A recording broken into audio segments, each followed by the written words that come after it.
One of the most beloved figures that we have at Christmas time is Santa Claus. Santa Claus, of course, comes in many different stories, guises, and personalities through time. But of course, Santa Claus is very real. You should believe in him.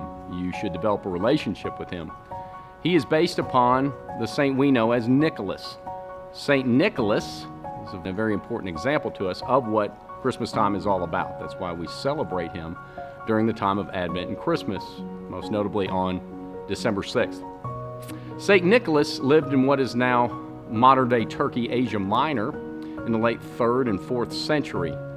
He came from a very rich and very devout family and used that relationship to both those things for the good.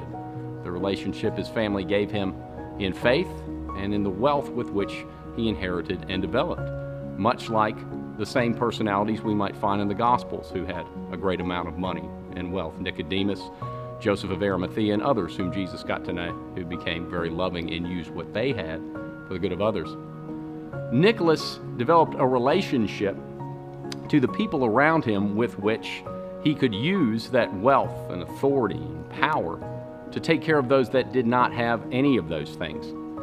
He would many times give money to people secretively who needed it, when he would send out differing people to find out what needs were in his community and where he was at. As he grew older, he became a priest in the church, in the early church, and developed such a following that he was eventually made Bishop of Myra, a town, again in Asia Minor, modern Turkey. He continued to use his status to help people, particularly once he had a certain amount of authority and a certain amount of an ability to move things ahead. He's famously helped 3 young women escape slavery and paid for their freedom. This is why we celebrate Nicholas. This is why he gives us an example of what to do and how to do different things. And if we think of that, we'll see his presence everywhere. He's this ubiquitous presence through Christmas. So it need not be something that just looks goofy or sometimes childish.